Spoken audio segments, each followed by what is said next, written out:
যাবেন, যার নাম হচ্ছে ইয়াসিন। কি বলেছে? বলছে কারবালার কাহিনী হচ্ছে ভুয়া কাহিনী। বলছে কারবালার কাহিনী নাই, এটা সুন্নিরা পেট চালার জন্য বানিয়েছে। তজিয়ানে মোহতারাম, যদি সুন্নিয়াতের সামনাসামনি হতো তাহলে বোঝা যেত তার ভাড়ে কতটা তেল আছে, কিন্তু এখন পর্যন্ত সামনাসামনি হয়নি। তার জন্য আমি একটা হাদিস শরীফ আপনাদের সম্মুখে পড়ব। সিয়াসিত্তা হচ্ছে 6খানা হাদিসকে সিয়াসিত্তা বলা হয়।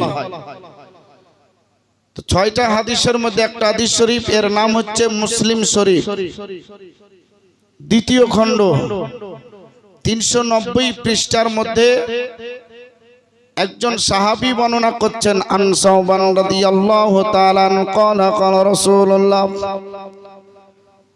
সাল্লাল্লাহু তাআলা আলাইহি ওয়াসাল্লাম ফারাইতুল মাশারিকা ওয়াল মাগারিবাহা। মুহাব্বতে বলুন সুবহানাল্লাহ। হযরত সাওবান তিনি বর্ণনা করেন, নবী মুস্তাফার কাছ থেকে শুনলাম। নবী মুস্তাফা তিনি বর্ণনা করলেন, নবী মুস্তাফা তিনি জানিয়ে দিলেন পশ্চিম পূর্বের যাহা কিছু আছে সব কিছুরই জ্ঞান নবী মুস্তাফা সিনায় আয়াত্তে করে আমি নবী মুস্তাফায় পৃথিবীতে জাহির হয়েছি। আল্লাহ পাক রব্বুল আলামিন আমার নবী মুস্তাফার সিনাতে যখন কুদরতে হাত রেখে দিল, আমার নবী মুস্তাফা কিছুক্ষণ পরে বলতে ফালিমতু সামাওয়াতি ওয়াল আরদ, আসমান জমিনের যাহা কিছু আছে রে সব কিছুরই জ্ঞান নবী মুস্তাফা আমি সিনাতে আয়াতে করে এই পৃথিবীতে হাজির হয়েছি। কি আমার কথাগুলো বোঝা যাচ্ছে? তাহলে বুঝতে পারছেন? আলহামদুলিল্লাহ। কারণ যে আপনাদেরকে সবাইকে তো এমনি মুখ চিনি বটে, কিন্তু ওরকম তো কিছু জানি না। কিন্তু ভান্ডারায় তো আমার নিজস্ব কুটুম আছে না, জি, তার জন্য তাহইকে মাঝে মাঝে সাক্ষী করব আর আপনাদেরকে নিয়ে একটু আলোচনা করব। আমার বাজি ভাইরা, তো নবী মুস্তাফা বলছেন পশ্চিম পূর্বের উত্তর দক্ষিণ উপর নিচ যা আছে সব কিছুরই জ্ঞান আমি নবী মুস্তাফা সিনাতে লোড করেছি। এই যে সিনাতে লোড করলো, এটা দিলকে পবিত্র কোরআন বলছে আর রহমানু আল্লামাল কোরআন। 18,000 মাখলুকাতের যাহা কিছু আছে সব কোরআনের মধ্যে আছে। আর এই কোরআনের শিক্ষা মহান আল্লাহ আমার নবীকে দিয়েছেন। নবীকে আমার এতটাই দিয়েছেন, এতটাই দিয়েছেন, নবী আমার ওই জায়গাতে বলছেন, নবী বলছেন আমার সম্মুখে হযরতে জিবরিল আমিন উপস্থিত হয়ে গেলেন। জিবরিল আমিন আসলেন, আসসালামু আলাইকা ইয়া রাসূলুল্লাহ, হুজুর আপনার সম্মুখে সারা পৃথিবীর নকশা হাজির করেছি, আপনি যদি চান তো আপনাকে নকশার সম্বন্ধে একটু আলোচনা করতে পারি। আপনারা নকশা দেখেছেন? হেনা করছেন না কেন? নকশা দেখেননি? জমি মাপার নকশা আমরা দেখেছি তো অনেকেই। তাহলে নকশা দেখেছে, একটু হেনা করবেন তবে তো কাহিনী চলবে। কারণ যে আমার নানা কাহিনী করতো, হ্যাঁ না করলে পরে কাহিনী বলতো, আর যদি হ্যাঁ না যদি না পাওয়া যেত তাহলে বলতো যে আজকের কাহিনী এখান থেকে মুলতবি থাকলো, তোদের নিন্দ এসেছে, বাড়িতে যা নিন্দ পড়গা, কাল আবার শুনতে আসিস। তো যদি আপনাদের নিন্দ চলে আসে তাহলে আপনাদের ছুটি দিয়ে দিব, হ্যাঁ, ক্যাম্প করে দোয়া করে ছুটি দিয়ে দিব। আবার কোনোদিন যদি হায়াত হয় তখন আপনাদের শোনাবো, নাকি না? কিছুক্ষণ বলতে হবে। ভাতিজা হও, ছেলে হও, ভাই হও, বন্ধু হও, যাই হও না কেন কিছুক্ষণ আলোচনা করতে হবে। তামান নবী মুস্তাফা বলছেন জিবরিল আমিন চলে আসলেন। জিবরিল বলছেন ইয়া রাসূলুল্লাহ, সারা পৃথিবীর নকশা আপনাকে দেখাতে চাই, তবে আমার দিকে তাকান। মানে মুখে বলবো, একটু হাতের ইশারা করে বুঝাবো। তো নবী আমার ডান হাত পেতে দিলেন। নবী আমার যখন ডান হাত দিয়ে দিলেন, বলে ইয়া রাসূলুল্লাহ, নবী আমার বলছেন যে ডান হাতে তুমি নকশা দিয়ে দাও। হযরতে জিবরিল আমিন নবী মুস্তাফাকে দিলেন। তো নবী আমার সারা পৃথিবীর নকশা দেখছেন একটা শস্যের দানার সমান। কি এটা আশ্চর্য কথা নয়? টেকনিক তো মৌলানা পিয়ারুল সাহেব বললেন যে আশ্চর্য কথা একবার সুবহানাল্লাহ বলতে হয়, সুবহানাল্লাহ বলে এতটা নেকি পাওয়া যায়। তো আপনারা বলে দিলে তো আসমান জমিন পুরো হয়ে যেত না? হ্যাঁ, একজনের বাপ মারা গিয়েছে, মসজিদে গিয়েছে, ইমাম সাহেব আমার বাপ মারা গিয়েছে, একটু মাইকে এলান করে দেন। ইমাম সাহেব বলছে তোমার বাপ মরল তো কি পড়লা? তো বলছে আলহামদুলিল্লাহ। কি বাপ মরলে আলহামদুলিল্লাহ পড়তে হয়? ও জানা ছিল না তাই বলে দিয়েছে। তাহলে আশ্চর্য কথাতে সুবহানাল্লাহ বলতে হয়। নবী আমার বলছেন সারা পৃথিবীর নকশাকে আমি একটা শস্যের দানার সমান দেখতে আছি। নবী আমার দেখছেন। জিবরিল বলছেন ইয়া রাসূলুল্লাহ তাহলে আপনাকে নকশা সম্বন্ধে একটু আলোচনা করি। নবী আমার বলছেন যে আল্লাহ পবিত্র কোরআনে ঘোষণা করেছেন ওয়াল্লা মাকামা আলাম তাকুন তাআলা। এ মাহবুব, আপনি যাহা কিছু জানিতেন না আমি আল্লাহ আপনাকে সব কিছুর শিক্ষা দিয়ে এই পৃথিবীতে আপনাকে পাঠিয়েছি। তো যে নবী মুস্তাফার কাছে কোন জিনিস ছুপায়িত নাই, যে নবী মুস্তাফার কাছে কোন জিনিসের জ্ঞানের কমি নাই, এই নবীকে যদি কেউ খারাপ বলে দেয় তো সরকার আলা হযরত বলেন তুঝসে और जन्नत से क्या मतलब है, वहां भी दूर हो हम रसूलुल्लाह के जन्नत रसूलुल्लाह। আদিজানে মোহতারাম, তো নবী মুস্তাফার কাছে সব হচ্ছে খোলামেলা। তো নবী আমার বলছেন জিবরিল আমি যদি এখন তোমার কাছ থেকে শুনি তাহলে তুমি আমার উস্তাদ হয়ে যাবে, আমি তোমার ছাত্র হয়ে যাব। অতএব তুমি আমার কাছ থেকে শুনবে। যখন জিবরিল তোমার জন্ম হয়নি, মিকাইলের হয়নি, ইসরাফিলের হয়নি, ইজরাইলের হয়নি, তার আগে আল্লাহ পাক রব্বুল আলামিন আমার সম্মুখে পুরো পৃথিবীর নকশা বানাইছে, আমি নবী মুস্তাফা সাজেশন দিয়েছি। জোরে বলো। তো যে নবী সাজেশন দিয়ে পুরা পৃথিবীর নকশাকে কমপ্লিট করেন, এই নবীকে বলছে এই জানে না সেই জানে না। এই নিয়ে কত যে ঝামেলা, কত যে কথাবার্তা তার ঠিক নাই বাপজি। মনে হচ্ছে তার পাকা ধানে মই দিয়ে গেছে। আজিজানে মোহতারাম, তো নবী আমার বলছেন জিবরিল নকশা তোমাকে দেখাচ্ছি, দেখো এই যে শাহাদাত আঙ্গুল লাগিয়েছি তুমি দেখতে পাচ্ছ? জিবরিল বলছেন হ্যাঁ ইয়া রাসূলুল্লাহ দেখতে পাই।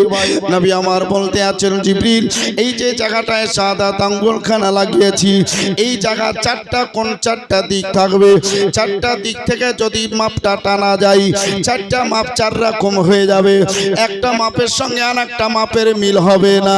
এই জায়গাটায় আল্লাহর ঘর কাবা তৈরি করা হবে। জিবরিল এই জায়গাতে একবার দুইবার নয়, এই জায়গাতে 10 বার কাবা নির্মাণ করা হবে।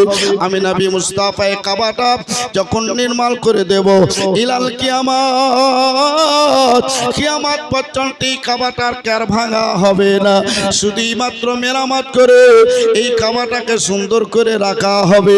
ও জিবরিল দেখো দেখো আমি নবী মুস্তাফা একটা একটা করে তোমাকে সব বর্ণনা করে শোনাইতে আছি।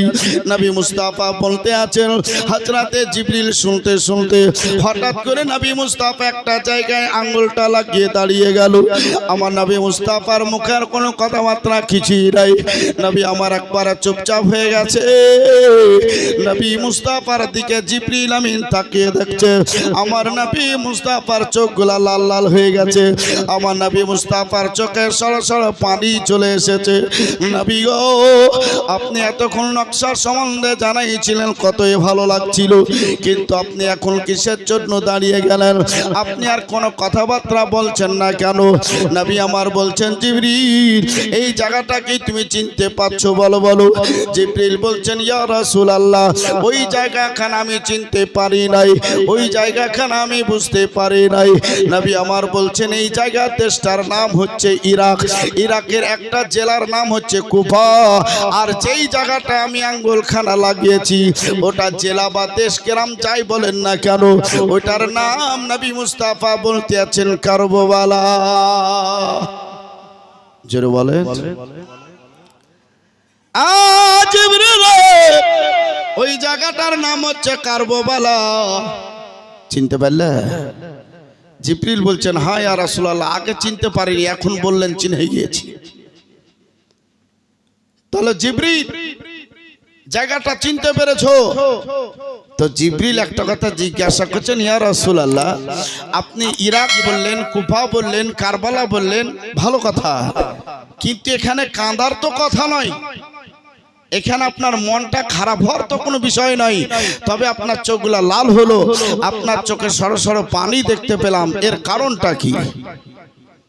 নবী আমার বলছেন, জিবরিল, যে এখনো দুনিয়াতে জন্মগ্রহণ করেনি, যার দ্বারা দিয়ে আসবে সে এখনো দুনিয়া আসেনি, জিবরিল ও হবে আমার জানের জান, কালেজার টুকরা, যার নাম হবে ইমামে হুসাইন। এই হুসাইন 51 বছর বয়সে আল্লাহর দ্বীন পবিত্র কোরআনকে জিন্দা করার উদ্দেশ্যে এই জায়গাতে শহীদের জান পান করবে।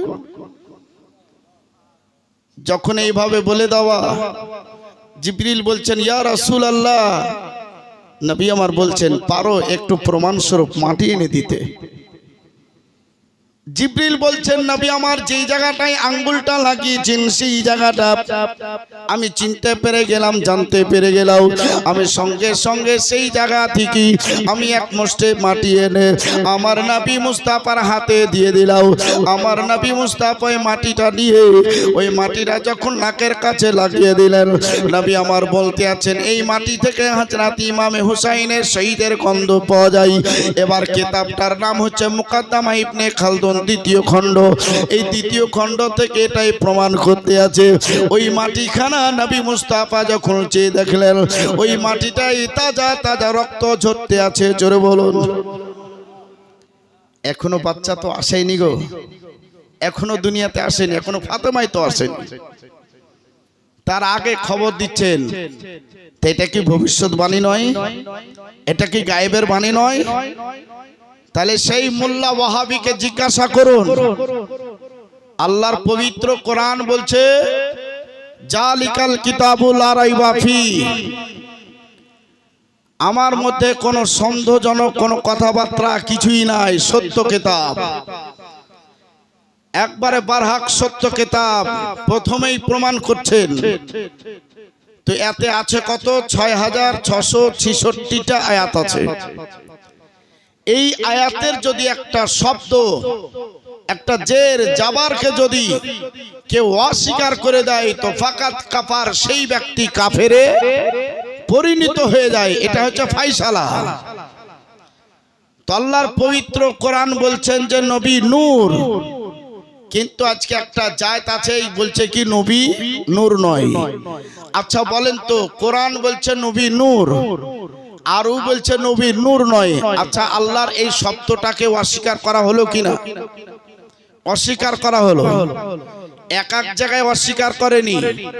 আল্লাহ বলছেন আমার নবী হাজির নাজির, ওরা বলছে নবী হাজির নাজির হতে পারে না। তাহলে আল্লাহর এই আয়াতকে অস্বীকার করা হলো। বাবাজি, আমার নবী মুস্তাফা ভবিষ্যতের বাণী দিতে পারেন, এরা বলছে যে দিতে পারে না, তাহলে এটাকে অস্বীকার করা হলো।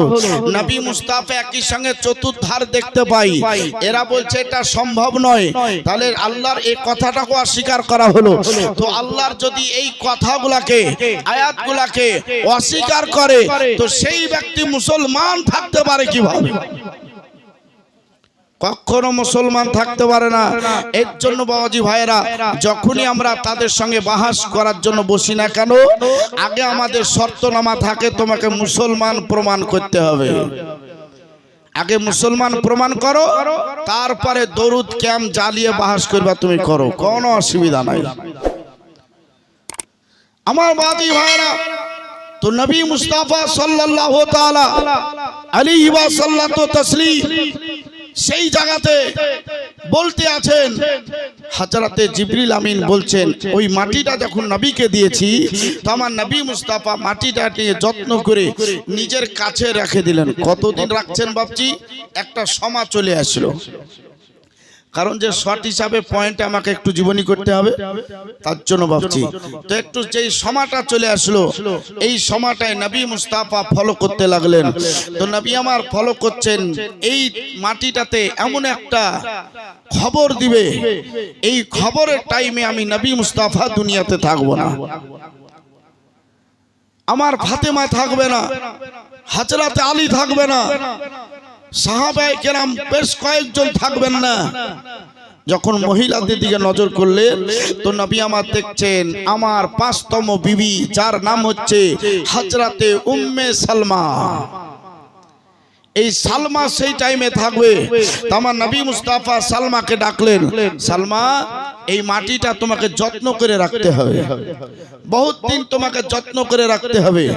এই মাটিটা 11 মাস রক্তে পরিণত হবে না, একটা মাসে রক্তে পরিণত হবে। কোন মাসে? বলে মুহররম মাসে। সালমা এই মাটিটা 30 দিন রক্তে পরিণত হবে না, একদিনই রক্তে পরিণত হবে। সেই দিন কোনটা? 7 দিনের মধ্যে 6 দিন রক্তে পরিণত হবে না, একটা বারে পরিণত হবে। সেটা কোন দিন? তারিখ। উম্মে সালমা যখন জিজ্ঞাসা করলেন তো নবী আমার বলছেন শুক্রবারের দিন মাটিটা রক্তে লালে লাল হয়ে যাবে। 10 তারিখে মাটিটা রক্তে লালে লাল হয়ে যাবে। তবে যে ফর্মুলা দিচ্ছি সেটা তোমাকে মানতে হবে।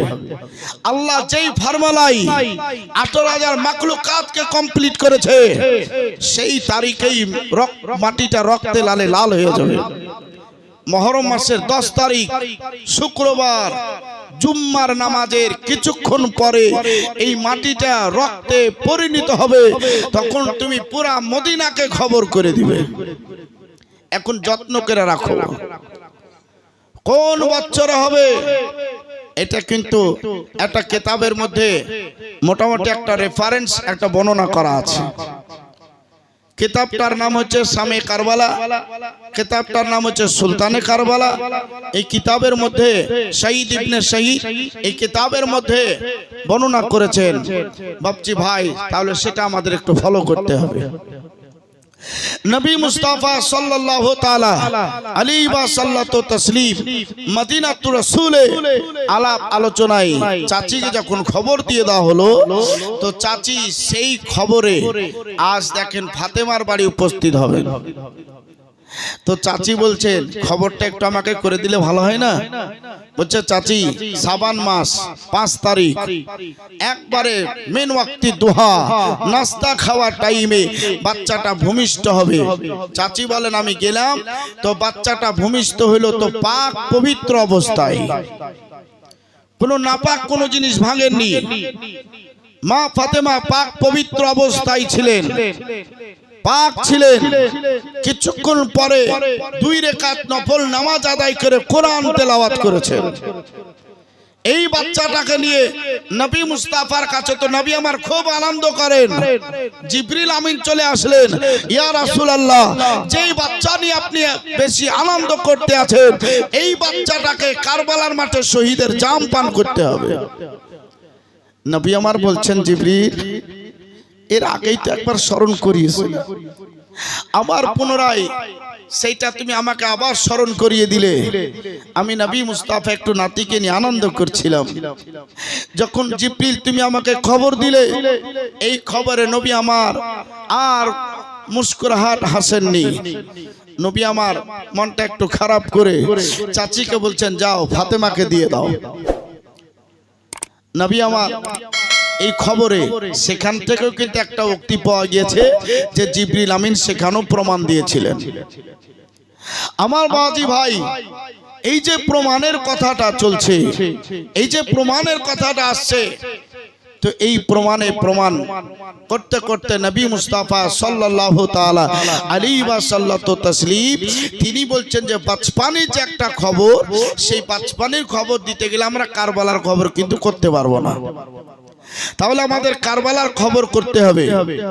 কারবালা ভয়াবহ যে মঞ্জার চলতে চলতে আচমকা ঠান্ডা হয়ে যাবে, সেই তারিখটা নবী আমার বলেছেন মুহররম মাসের 10 তারিখ শুক্রবার। আল্লাহ মুহররম মাসের 10 তারিখ শুক্রবারে আদম নবীর বডিকে কমপ্লিট করেন, রূহ ফুঁকে দেন, মা হাওয়াকে জান্নাতের ভিতরে তৈরি করেন, একসঙ্গে মিলিত হয়। মুহররম মাসের 10 তারিখ শুক্রবার জান্নাত থেকে বাহির করেন। মুহররম মাসের 10 তারিখ শুক্রবার আরশ ফারশ লৌহ কালাম আসমান জমিন যত কিছু আছে সব কিছু আল্লাহ কমপ্লিট করেছিলেন। এই মুহররম মাসের 10 তারিখ বাবাজি এই যে একটা ঘটনা ঘটবে, আমি সেই দিকে কিন্তু একটু চলে যাব মুসলমান, একটু লক্ষ্য রেখে চলে যাব।